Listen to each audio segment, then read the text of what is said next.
Hi, welcome back to the channel everyone. Hope you're doing well. It's winter here at Woburn. I've got a very special guest here, Iona Stephen. Great to have you back, Iona. Great to be back, Dan. You Thank well? you. Very well, yeah. It is a bit chilly. I've come from warmer climes and it's a temperature drop, but I'm excited. We've got the sun out for the first time in about 2 weeks though. It's a beautiful day, chilly but beautiful. So today we're going to talk bunkers and specifically how to take the 3 releases into the sand, because bunkers, I talk about all the time, it's all about reading the lie and adapting. There isn't one way to play a bunker shot. I think this is where a lot of golfers go wrong. They're kind of using the wrong release, wrong setup for the lie they've got. And a lot of the times it isn't really the fact that the technique's wrong, it's the fact that they've set up wrong and just really not understood how they need to adapt. And you must see that a bit as well. Yeah. With amateur golfers, and obviously when you're on tour as well. Yeah, definitely. You know, and certainly with amateur golfers that I spend time with and help with their game, I find the bunker can be a really daunting place to go, and so much of it lies in the setup and assessing how the ball's lying. But Dan and I used to work together many years ago, and I remember, Dan, you used to always say to me, there's never a bad lie in the bunker. And it used to drive me bats, but it is true. It's very true. You've got to adapt. So with that in mind, we've got sort of 5 stations in this bunker. We've got lots of sand, which might look friendly, but for a lot of golfers that's terrifying because you can just easily leave it in the bunker. Then we've got the standard depth of sand, which is just a nice amount of sand. Then we've got this one that a lot of golfers don't like, where it's very bare. Okay. Like, you know, really compact, really tight. It's a huge challenge for a lot of golfers, particularly in the winter in the UK where it's all compact. And then we've got the dreaded plug lie, and then we're going to do the hardest shot in golf allegedly, the long bunker shot. Okay. So we're going to go through kind of 5 different types of shots, and then we'll have a little competition at the end. Perfect. We love a competition, don't we? I think you took the prize the last time. Oh, right, so okay, well, you're raring to get them back. Right. So we're going to start with this lie here, which is a nice depth, and really the big thing you need to understand here is really the arc depth and how that changes. So how the club enters the sand is really, really important. We don't want the club for this lie going too deep after the ball, because if you do that, we're not going to get the purchase on it. We're not going to get the sand working under the ball to skip it out and get the height and spin that you're really looking for. We'll save that for a different lie. So how is this shot for you, the standard lie? Is it a shot you enjoy playing? Probably of all of them, it's my most confident. You know, when I've got a standard lie in the bunker, I feel quite happy with that. I used to play my bunker shots until I met you, always with this kind of cross spin. And, you know, I kind of got obsessed with this kind of feeling like the club was working across, and it would always spin to the right when it landed, and that's quite difficult to control. And you helped me to kind of neutralize, get a bit more straight spin, and that's been really helpful. Oh, that's good. Yeah, because I think it's misunderstood. I think, you know, 100 years ago or 50 years ago, that was a great way to play a bunker shot.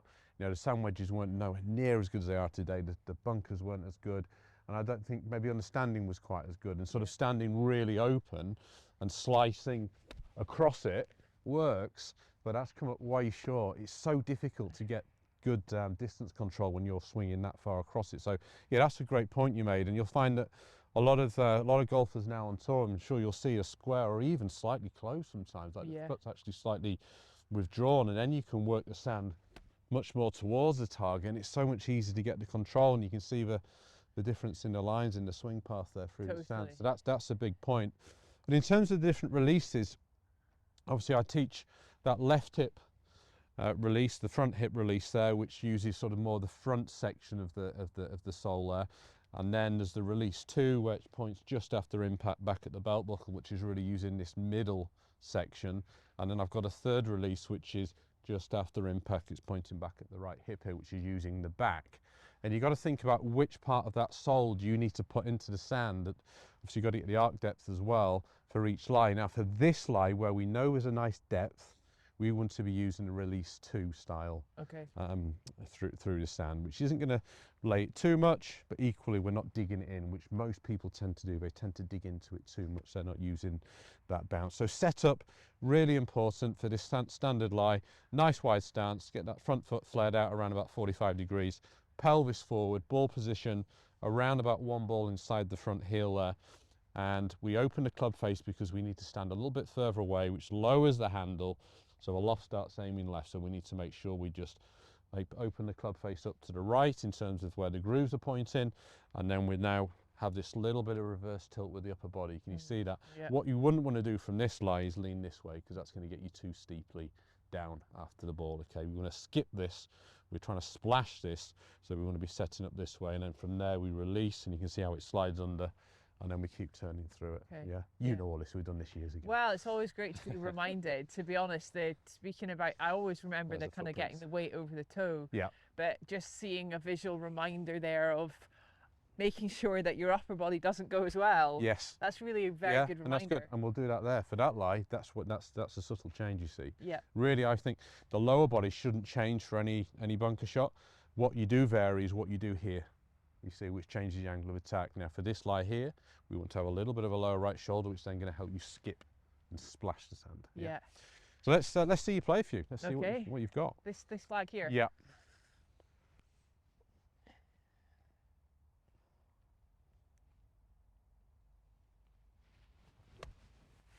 Great shot. Look at that. Has that gone in? Oh, it's an inch short. You definitely haven't forgotten. Yeah. What a great shot. And if you look at the splash here, what I really like is how the depth is the same from front to back. And that's what you managed exceptionally well there. You've used this part of the sole and you've just skipped it. And did you feel how level that was through it? Yeah. Because that's what the lie wanted you to do, and you did it, and you did it amazing. That I remember the last time I was with you, you gave me a tip, Dan, that it's transformed my short game. Yeah. And you gave it to me in the bunker here, but I've used it for some of my shots around the green as well, particularly the ones I want to go high. And it was a feeling of connection, just feeling like my left arm stays a bit more connected to my torso through the shot. Yeah. That feeling of connection has been absolutely amazing. Brilliant. It's like I can't miss. Yeah, because I do remember your bad one. It was last summer we had a good look, didn't we? I do remember, your bad one was where your left arm would kind of come away here, and you can see how that promotes sharpling. It prevents the club from skipping. It's going to get it digging in too much, and that's what you were suffering with. You weren't able to get the height and the spin. Whereas the feeling of having that left arm now connected to your left rib cage coming down is allowing the club to work this way. Yeah. And it's allowing the arc here, the radius of the hand through the shot, to be much narrower. Yeah. And it's that feeling. If you look back at videos of Sevi playing bunker shots, so through, he's always very narrow in here. Right. I call it putting it in the holster. Yeah. Whereas before you were very wide, which is good for certain types of bunker shots for sure, when you want to run it out a little bit more, maybe a longer bunker shot. Yeah. But for that, to get that spin, you would never be able to get that before with the old kind of drivey technique. Yeah.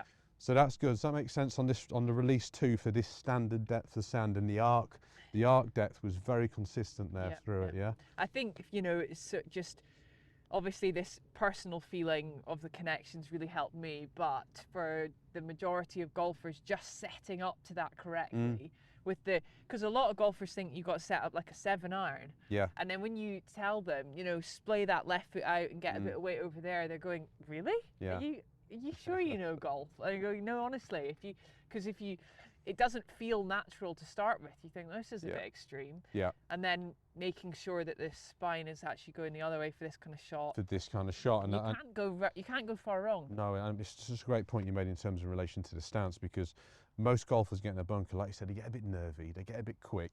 They start losing the ground, they start driving their legs way too much, and that's the biggest fault I see in all the short game schools I do, is basically the golfer has too much drive, like they're hitting a 7-iron, for example. Yeah. So the whole idea of the stance I teach is right foot slightly out for a right-handed golfer, left foot out at 45 degrees, but the pelvis is forward, and you're further away. Now suddenly I've got so much pressure down here. Yeah. It's very hard then to start moving in a lateral fashion, and it's going to promote that sort of rounded motion this way.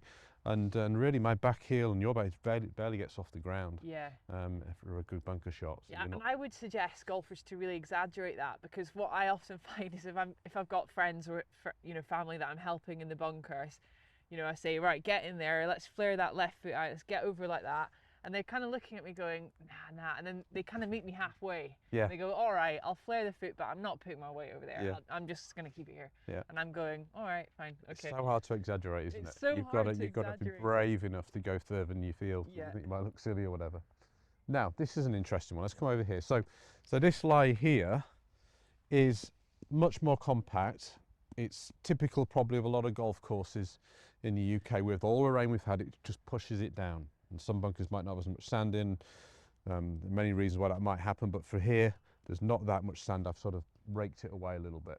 So if I just step into this and think, well, I'm not going to adapt anything, I'm just going to play my normal shot, my normal kind of standard lie shot with a release too. Can you see what happens there? So I've hit there, and what's happened is I've come into the sand with exactly the same attack angles I had there, but I've got a double kick. So it's come down and then it's kicked. Yeah. And I've hit halfway up the ball and I've thinned it. It's gone into the face. If the lip wasn't there, it's gone that 50 yards over the green, which is just game over, isn't it? So you can see here how the divot I hit there, again, it had the same depth from front to back. Yeah. Great if you're on this lie, but it's going to be a major problem from this lie. So we need to change the arc depth. We need to get the divot getting deeper as it's getting past the ball. Okay. Right, and then you can squeeze under it. So whereas we're splashing there, we need to squeeze the sand under the ball here by coming down steeper. So the change in setup will be, the ball position will now be in more or less the middle. Mm-hmm. The stance itself doesn't really change. I'm still going this way, but the variable with the upper body is now changed, and I'm going to be more this way. So you can see just by my nature and how I'm setting up, you can see how that's going to promote a more downward action, which is going to stop that kick. If you have got a little bit more loft, I would maybe go for that, this shot. That was a 56 I had.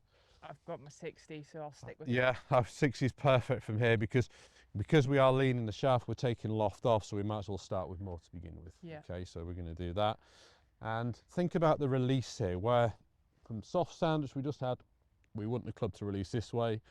We don't want that. We want to keep the leading edge down for this shot, so it's very much a release one. So the handle's going to be slightly leading here, but the big thing to think about is the depth. We're going deeper as we're getting longer. So you'll see the follow through will be different this time, and the strike will be better. So leaning ahead, watch the difference in the follow through.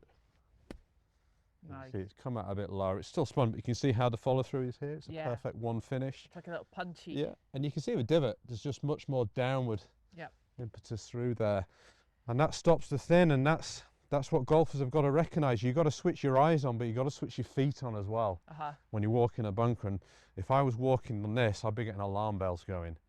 That's got thin written all over it, and you've got to adapt it. Yeah, it's such a good point, Dan. You've got to really use all the information that you have available, right? Yeah. To make the best decision. Sometimes you get it wrong. Yeah, but of course. You know, if you felt it, you've got to start with a plan. You've got to just go in. Start with a plan, yeah. So you can feel that, yeah, how firm it is. Yeah, it's really firm. And it is like setting up, like we were discussing this earlier, how a lot of people, when they're learning the game of golf, want to set up in the bunker. It's that more neutral. Yeah. So the ball's more centred. Yeah. You're still getting your pelvis forward, but the big change here is you're just going more this way. Okay. Yeah? Yeah. And then I'd still open the face a little bit, but I'd lean the shaft this way, okay? Right. And it's just a slightly earlier hinge. Like, you don't want to rotate your chest as much because the rotation here is kind of a shallowing ingredient. Okay. We need steepeners now, so we want to feel like you're going to hinge it more with the wrist more up, so you can get the shaft a little bit steeper, which then creates a little bit more down into the back of the ball there. Okay. Short finish just here, yeah?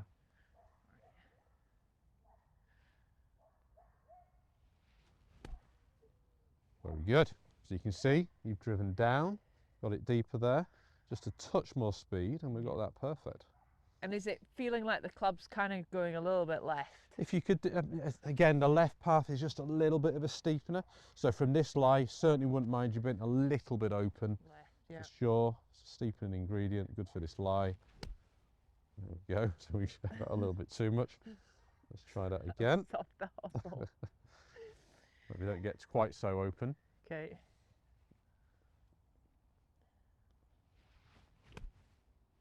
Very That's good. nice. Very good. So you come down into it, yeah? Yeah, it's not something I've not that kind of shot I've hit for a very long time. Yeah. Very lucky where you play, St Andrews. You've got the perfect sand there, haven't you? Yeah. Okay, but yeah, from these lies here, just don't be afraid to get that thump. It's all about, you hear that noise, you're really striking down into it. Yeah, really nice. And really short. Like the shorter you can finish it, the more you're going to get that strike. The longer your finish gets, the more the club is releasing, the more it's going to kick. Ah, okay. Right. Can I try one Yeah. again with a shorter finish? That's a really good point. I always think it's very helpful in golf if you know where you're going. Yeah. Like, where's the destination? You know, it's a really interesting point, because I hear all the time, and I put the videos out now, and someone will put, oh, what does it matter because the ball's gone? Well, it matters because your intention here Yeah.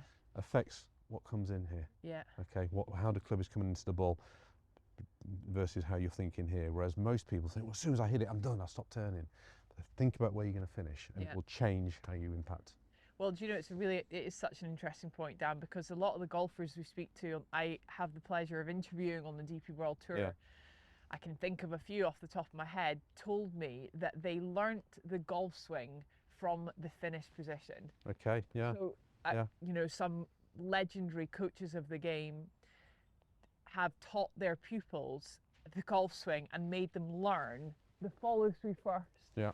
And it sounds totally illogical, that, because like you say, that's the very final thing. Surely you learn that last. But a colleague of mine, Johnny Morgan, he played DP World Tour, PGA Tour, and he told me, you know, his coach would get him going, bang, you know, show me your follow through, Johnny, and then we'll work on the rest. Yeah, exactly. And then you've got to figure out, how do I get to that follow through? Exactly. And that just happens a bit more instinctively then. Yeah. So let's see a nice instinctive one here with a short follow through, a little bit more deep, a little bit more sharply, just at address, just take a bit more of that bounce off. That's it. Hinge it, hinge down. Yeah, got it. That's much better, yeah. Fantastic. Good. So we've got two there. We've got the standard lie, and we can see we've changed the arc depth now. Yep. We'll go here actually. We'll go here. Now, there's lots of sand here. How do you find this one? This is, I think, for good golfers. They kind of struggle with this probably a little bit more. Yeah, I do struggle with this one, Dan. Type of lie that golfers don't really like. I don't really know what to do here. Yeah, well, there's a ton of sand. So I put my 60 back down, by the way. I would want to be using less loft here. So if I had a 54, maybe go to 54, but I carry 56. A 56 is perfect for this shot. Now, people struggle with this because they don't control that depth of the arc again. They basically come down too much, and that sort of thing happens where it just kind of bumbles out. Too much sand basically is displaced. So when there is more sand, you're trying to skip it and be super shallow into it with maximum release. So this is now my release 3. I'm really laying it down this way, and just really working the sand under it. You do have to hit these a little bit harder because there's lots of sand. It is going to slow it down. But if I get any lean and any of that sharp edge into it, it's just not going to come out, as I just showed you. So you're really trying to lay it down really to the max. So I would play the ball now, touch further forward, trying to just slightly inside now the left heel, as in nearer the foot there, not a ball inside here. So it's moved forward. I'm going to have the handle slightly back, which is going to add a bit more bounce. And that's why I'm starting with a little bit less loft. Because imagine if I was to lay a 60 back, it's just going to be pointing straight up. It's very hard then to get any sort of distance control out of it. So here, lay it back a little bit and really release it. You know, really think you're laying this down. Keep some chest moving through it, and then you can still get nice controlled shots. Go in the hole. There we go. Easy fade. No such thing as a bad lie. So you lay it down, and you can see again the depth is really level through it. Yeah. Okay. So it's almost like release 3 on steroids. This is like, you can see my right foot just stay totally down now, and I felt like I was there. Yeah. Which just gets that club working through the sand. Anything this way is just going to be horrid through this type of lie. Okay. But I understand it's a daunting shot, but as I just showed, if you understand how you adapt for lies, this is not a difficult shot. Right. But you got to understand this is definitely release 3 from here. Okay. So you think I should go to my 54? I would go 54. Yeah. Yeah. Where is it in here? Yeah, I think it is. Because as well, just kind of instinctively, you think about it this way, if you've got a lot of loft to begin with, you're sort of not incentivized to find it with the release. Right. Does that make sense? Yeah. So if you have sort of your second most lofted club, then you've got a bit of room there to find it. Yeah. Okay. I guess my biggest fear with this shot is that the club goes underneath the sand, misses the ball completely. Yeah. And you just have, Totally. you just like Yeah, completely exactly. So whip that's it. why we've got less loft, which will help that not to happen. And also just really considering how you're laying that down and just increase the speed a little bit more here from ton of release. Go to the top of the swing first, actually. That's it. So come down. We're going this way. Come down there. That's the feeling. Okay. That's the feeling. Yeah. And then keep turning, yeah? Lay it down. Worked through dead easily, didn't it? Hit it a little bit too hard, but that's a great shot. Spin. The killer here is where it just digs in and bumbles out. That was fine. You just got to practice the speed a little bit again. Yeah. Right, again, loads of sand.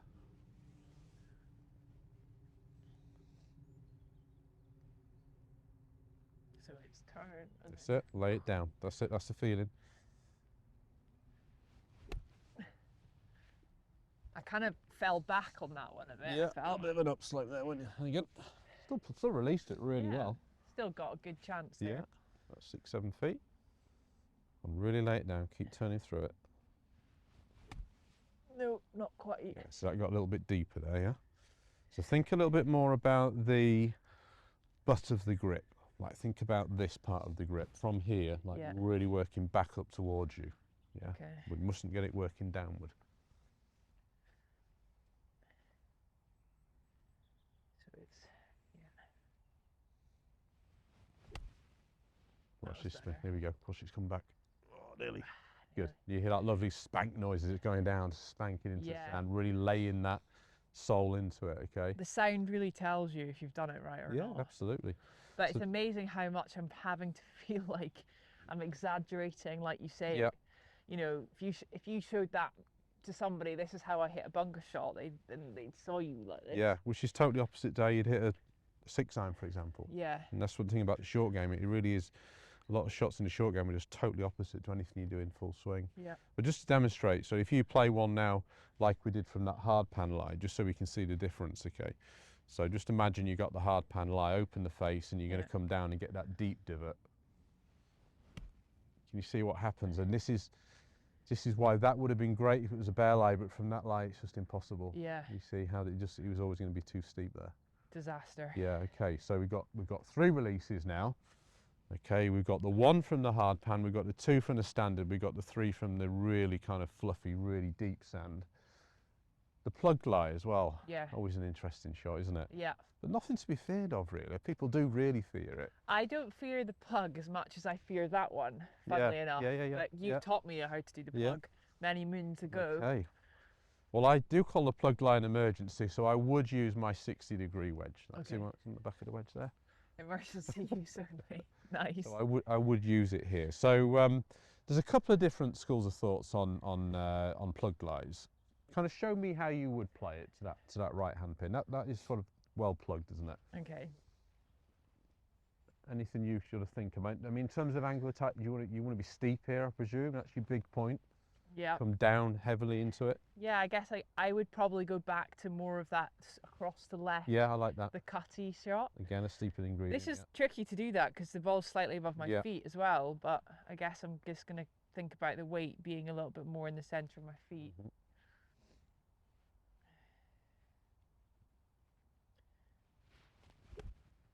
Yeah, played it really well. Really, really well.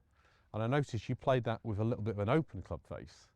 Okay, which I actually quite like. There are a couple of ways of doing it. You can do it this way, where you play it with a square face and back in the stance, ton of shaft lean, hinge it early and just stick it in there. And it'll come out with a little bit more forward spin when you do it this way. So it's hinge this way and it will land, and you see that it kind of kicks forward. But it doesn't stop very quickly. Now, if I've got a plugged line as you did, I would always want to play it more of an open face, partly because the heel here is low, as the heel kind of tapers in on a wedge, right? So this bit's designed to slide, this bit really is designed to dig. So from this lie, you want a bit of digging. So I'd play the face open, down the grip. Let's go down the grip on a plugged lie. That helps me hinge it earlier. Ball in the middle. Everything now is left. I'm hinging early and I'm just sticking that heel in. And you do need to get quite aggressive here with the speed. and you want to feel like you're really holding that loft on, and then it comes out absolutely fine. Yeah. There's nothing to be feared. It's quite an industrial shot here. You've got to be just sort of, it's just really like getting lots of speed and just thumping into it. Yeah. What's the big mistakes that you see people make with this plugged lie? Just lack of speed, really. Lack of speed and too shallow. So they might have a lie like that and they'll think, well, I don't know what I can do here. They'll just kind of play it their normal way, and I'll sort of hit way behind it. Yeah. That wasn't plugged enough, obviously. Thin it a wee bit. Yeah, they kind of just bounce it out that way. But really, if it's like that, I mean, that's as plugged as it gets. You've got to get left. You've got to hinge, and you've got to be aggressive. Yeah. And you also want to feel as you're coming through that you're holding. I really feel like the back of my hand there, I'm just holding that loft through it. I'm not letting it want to turn, because as you hit it, it wants to turn it in. Yeah, yeah. So you're trying to hold it through. Let's see another one from you. All right. I like how you did that first. Okay. Yeah, I think probably why I don't fear this shot is because it gives me permission to have the speed. Yeah, totally, yeah. I would just put a little bit more lean. I think if you set the club a bit more at address, this way, it encourages you to set it more in the takeaway. Okay. You feel that? Yeah. If you're a bit level here, it's harder to get that set because your hand's not already in that position. Got you. So I think I'll just add that in there.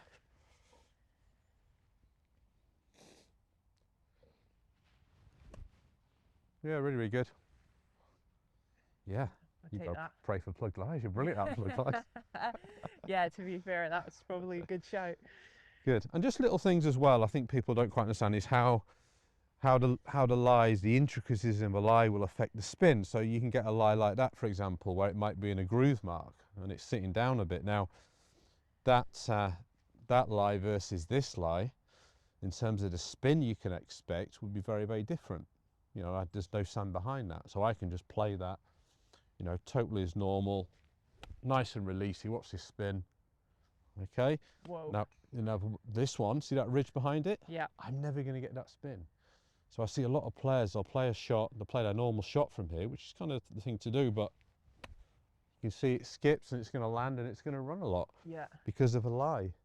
So you have to understand when you get the sand behind it, it's going to run more, and when it's sitting up, it's going to spin more. Yeah. So don't expect spin when it's just impossible to get spin. Yeah. Really, really right. helpful. Shall we do the long bunker shot? Which Yes. is This is a great shot to chat about, and a shot I see a lot on tour. They obviously have tough pin positions. Yeah. You know, I'm thinking about in Abu Dhabi, just end of last year, right-hand side of the green on 18, Yas Links, there's this bunker that caught a lot of the players, and they all were faced with this kind of 35, 40-yard shot. Yeah. And it was so interesting to see the different ways they played it. Yeah. Some more effectively than others. And how tight was the pin? Did they have to go aerial, or could they come in a bit lower? Or? No, it could come in low. The pin was sitting, it was like, there was like a camber. So when it came out of the bunker, it was all kind of peeling from right to left. And you kind of had to negotiate that slope to get it anywhere close. Wow. But it was quite intimidating. There was water all behind the green. Yeah. So And were they going in higher or lower, or? generally, the majority were taking loft off and going for that lower shot, but the ones that didn't weren't able to get it all the way back to the pin, and it was spinning on them, and then they were leaving themselves. And that's what I see a lot. I mean, people just stick too much to their regular. I'm in a bunker, I'll use my normal bunker club. Yeah. And that's the difficulty. So I'm actually going to take a few different clubs. I'm going to take a 9-iron and a 52. Yeah. Play some different Cool. shots here. Yeah. So Maybe I'll take my pitching wedge. yeah. Cool. So the lies here are fine. The lies here are kind of like, I would say, average lies.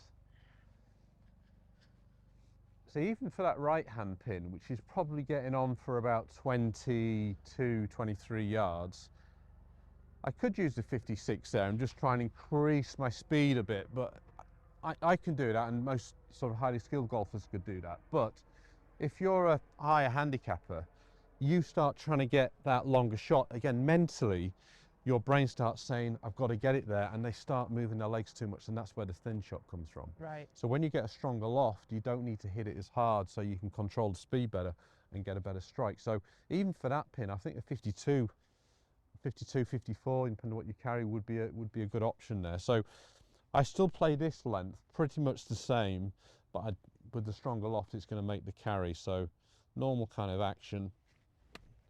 And you can see that's just much easier to get it there. So good. I mean, that's 2.5 feet. Yeah, and Brilliant. I could do that with 56, but I always come back to my short game coach and he's like, how many times out of 10 can you do it? And I think I could do that probably 9 times out of 10 with 52, and 56 it might only be sort of 6 times out of 10. Yeah. So over a year or whatever, that's going to make a big difference. But the difficult shot really is that back pin, which is, what's that, 35 yards? Yeah. Now, you asked me to demonstrate that with 56. I've got to hit a world-class shot. I've got to hit it absolutely perfectly. I've got to carry it all of the way, if not past the pin, because it's going to have a lot of spin on it. And you know, these players at UT on Tour can play this shot. They're just unbelievably good, and they can play this shot. But I just think if you're not on tour, this might be a safer way to do it. Yeah. And even interesting what you said about actually the tour players often play the low one anyway. Absolutely. Yeah. You know, they often will take the pitching wedge Yeah. out the bunker for those longer shots and get it running. Yeah. Especially crunch time in a tournament. Yeah. You know, your pressure's on, and they're out there suffering. You know, Yeah. they're feeling the pressure. They're trying to win on tour. It's not easy, and you're trying to make the shot as simple as you can. Yeah, and a bigger margin for error as well. And when you're using a stronger loft, you can actually hit it a little bit more behind, and it won't spin, but it will run. It might run 20 feet, which sounds like that shot you were describing. Yeah. They need to get it up that slope. Yeah. So you don't want high spin into there. It's got to be so precise. Whereas when you have a lower lofted club, you can get it running out there a little bit more. So I've got a 9-iron here just to kind of show the point. So very narrow sole on a 9-iron, and you know, mentally and visually, it's going to look strange to you having that there, but you've got to imagine it's just your sand wedge. It's just your normal sand wedge shot. I don't actually need to hit this much harder than I did the 52, because the ball's going to run, all being well, the ball's going to run sort of 15 feet here. So I open it a similar amount, maybe not quite as much. Ball position just inside the heel. The lie is, there's still a bit of sand, so I'm going to have a slight reversal with the upper body. And then just don't hit it too hard. Still splash the sand, and you'll see that, I can't see it from here, but I guess it's running still. It's perfect. Yeah, and it's 5 feet, 4 feet. there we go, yeah. And again, I could do that, you know, most times out of 10 because I've gone to the 9, but the 56, I could hit that a bit clean, very easily. The margin for error is so small. Yeah. So, should we have a look? You got the pitching wedge? Yeah, I got the pitching wedge. Let's have a look at that. But I think mentally is the big thing here, to get your head around it. I didn't hit that hard there. I let the club do the work. I remember you teaching me a drill back in the day where it was kind of like that. It was just really soft little shots, and you just left me down. You just abandoned me on a bunker. Like, I'll be back in 2 hours. Hit these 9-irons just out this bunker. Yeah. And you kind of you build the confidence with it. Yeah, totally. I'm a big fan of using strong lofted clubs in the sand, even for your short ones, because it teaches you how to release it properly. Right, so yeah, just open it a little bit more than that. That's good. Okay, so big thing, just think about you're hitting like a 15-yard shot. Okay. The club's going to do the rest.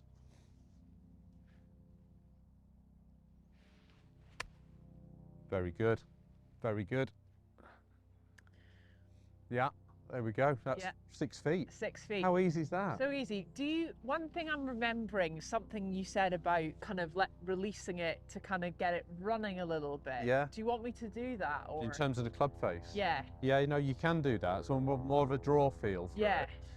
it. You don't really need to do it with the pitching wedge, but if you wanted to spin it a little bit more and move it forward, you could do that with like a 52. Right. That's a cool shot. Yeah. Yeah, you've shown you can play that. Let's move it on a bit. So you go to, what have you got there? I think I've got my 52. Grab your 50, yeah, 52 is perfect. I'll show you that as well. Sorry, no, it's a 50 or my 54. Yeah, use 50, that's great. Yeah. Yeah, I remember you taught me this shot, and it's really cool. Yeah. Not many people know about it. Right. So when I say about this shot, they're like, what are you All right, talking so this is a draw bunker shot, okay? So basically, all the shots, well, not all the shots, they're kind of like the shots where we had plenty of sand now, we were trying to squeeze the sand under and think about how the golf ball gets out of the bunker. Just understanding this is like really key. The sand works under. With the release this way, the sand goes under, and that's what sets it up into the air, right? Now, if you're trying to play a long bunker shot, you can do that. You can just go under it and try and time it perfectly and carry it all the way there. But as I've just shown you, you know, using less loft and running it is a good way. But sometimes You might be on a green that maybe is on a bit of a shelf and you've got to spin it and then work it up a shelf. A bit more advanced this shot, but you want to work the sand more forward. So you're working the sand more forward in a draw field. So I've got a 52 here. I'm going to aim a little bit to the right of the pin with a slightly squarer face, but I'm going to work the toe over this way. So I'm still releasing the club to a kind of a 2 position on the belt buckle, but I'm working the toe over. So it's a draw feeling long bunker shot. So in and draw it. See it move right to left. Oh wow, that's pretty so good. good. Did that have a bit more spin? A foot. That's right, I won't demonstrate good. another then. Right, so let's see you play that shot. But that is a really nice shot. If you want a bit more spin in the long bunker shot, Right. If you don't, I'd go for the 9-iron wedge. Yeah. Okay. So fairly square face. Drop the right foot back a bit, so you're actually feeling like you're a little bit shut with your aim. Yeah. So it's going to bring you a little bit more underneath this way, and then draw the toe through it. You're still releasing the shaft this way, but you're drawing it. Okay. Okay. So there's still a little bit of that. Yes. But it's that. The toe is now turning over. Yeah. Okay. If we can see it move right to left through the air, you've really got it. Oh, so nearly. Totally got the idea. You focus so much on what the club needs to do through the ball that you forgot about a backswing. So just get a bit longer backswing there, a bit more rotation, and then work the club the same way. Oh. Okay, just slowing down, aren't you? Yeah, not got the. So again, that's fine. That's not something. That's just your mind. You're thinking, and that's going to go too far. You're slowing down. Still got to commit to it. Okay, come on, get some purpose through it. Oh. Okay. I can't do it. Come on, hit harder. Okay. There we go. Same like. This time. That's it. Come on, lots of speed. Turn the toe over. Draw it. Draw it. I like this. We're going for the Goldilocks approach. This one's going to be perfect. Could be that I've lost all feeling in my hands. It could be that. Right, come on. So let's do it again. So we're going to hit a little draw, okay? Okay. So I'm coming in, right foot's dropping back. Work the sand forward with the toe. So ball position okay there? Yeah. Yeah. Work the sand forward. The toe's turning over. What a shot. There we go. That's it. It's another option. Yeah. It's another option, but there's a bit more spin on it as it's working the green. So again, if you're playing on a really quick green, like tour condition green, that might be a good option. Yeah.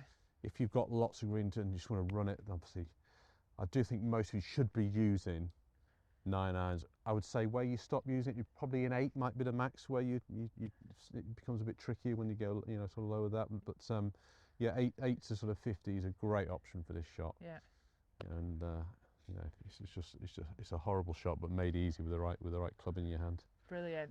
It's hard to believe there's so much to talk about in the bunker, but we could just carry on. And there's lots more shots, but I mean we've gone through kind of 5 there, haven't we? With the 3 different lies, 3 different releases, a plugged lie, and the long bunker shot.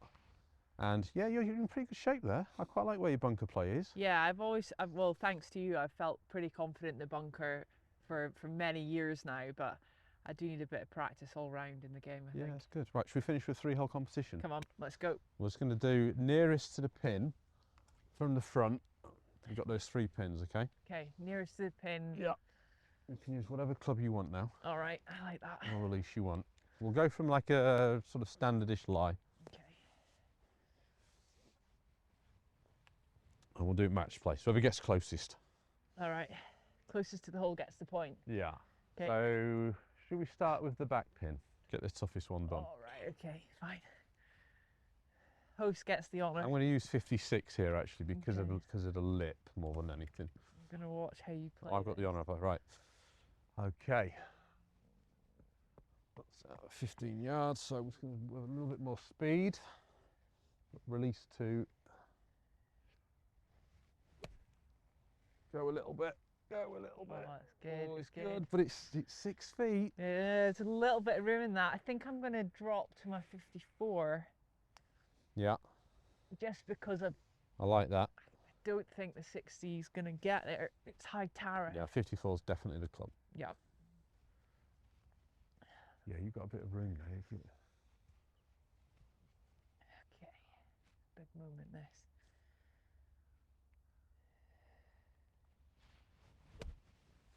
needs to go. Needs to run out. It is running, go. You got me. Got it a little bit heavy, didn't you? A little bit, yeah. A little bit heavy. Right. Right, now let's go for this right hand pin. Yep. About 15 yards, I'm going to go 56, release 2 again. Okay. See if we can really spin one this time. Always needs to go a bit again. Right through the balls Okay, there. yeah, threaded through. Threaded it through. 3.5 feet. Right, there we go. Come on. That's decent, Dan. Very nice. Basically got to hold this now, don't I? You can do it.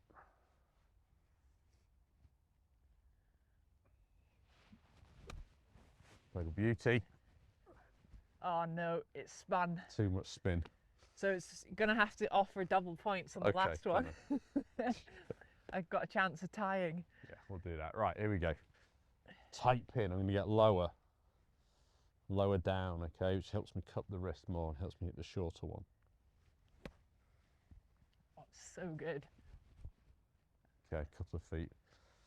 Come on. Okay, I've got you on this Hold one. it, you win. So you got a bit lower. Lower, yeah. Cups it down. Helps you hit it higher.